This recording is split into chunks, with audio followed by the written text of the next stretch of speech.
Bon dia, bona hora. Avui us vull presentar una nova tessel·la d'aquest mosaic egarenc. Ella és la Carolina Sabina. Ella ve del que seria el tema de les finances bancàries, però la tenim avui perquè la Carolina ha fet la seva primera novel·la, que es diu En mi memòria, una història que podríem dir que és un thriller però emocional, que no et deixa indiferent emocionalment, vull dir, toca tot. I avui ens va presentar aquesta novel·la. De què va la teva novel·la? Bueno, la novel·la és una novel·la de ficció. Hi ha una protagonista que és la Clàudia, que té una vida aparentment perfecta i arriba a un punt de la història en què tot es trenca una mica i ni ella mateixa sap què ha passat.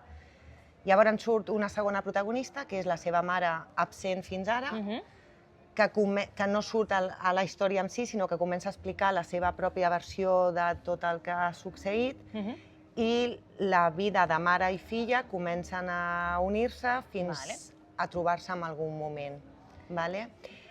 Explicant que tota la idea del que tenia potser Clàudia de la seva mare, de vegades les coses jutgem sense saber o sense conèixer realment els motius o les raons per lo que una persona actua d'una manera o d'una altra.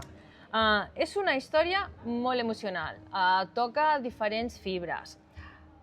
Hi ha algun motiu pel qual has volgut tractar precisament aquesta història amb aquests temes? Bueno, sí. La idea principal és que el lector disfruti del llibre i de la novel·la, però sobretot que faci reflexionar una mica, cosa que per lo que sé dels primers lectors, perquè porta només 3 mesos publicada, està passant. I és que reflexioni una mica de com la vida pot canviar de vegades en un moment, de que valorem els petits moments, el dia a dia, a les persones que estimem, que valorem la vida en general, perquè mai no saps quan tot pot començar a trontollar una mica i a deixar de ser tan maco com està sent. Llavors, que valorem el dia a dia, una mica també és la resiliència, el superar-nos, i això tot es veu de la mà de la protagonista, que és la Clàudia. La veritat és que a mi em va impactar moltíssim i això de la paraula resiliència està molt aconsellida. Aquesta història té com a una de les protagonistes Terrassa. Sí.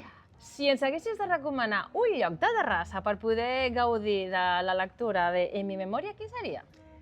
A veure, mira, un lloc que a mi m'agrada, jo soc de Terrassa, nascuda a Terrassa, i un lloc que a mi m'agrada molt i que trobo que és molt tranquil i que té una energia molt xula, pese que està al cor de la ciutat, és la plaça del Rector Homs, que és al davant de la Seu d'Ègara, que és com un escenari perfecte, tranquil, amb una llum perfecta. Bueno, jo penso que és un racó molt xulo. Perfecte. Per llegir.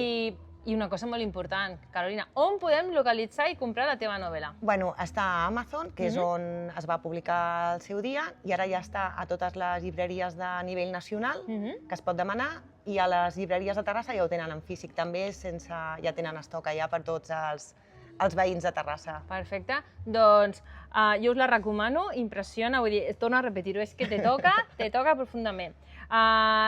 Estem també atents a possibles presentacions de llibres i moltes gràcies per formar part. Gràcies a tu, moltes gràcies. Moltes gràcies per llegir-la i perquè t'hagi agradat tant i tot el que hem comentat mentre la llegies. Perfecte. No us la perdeu.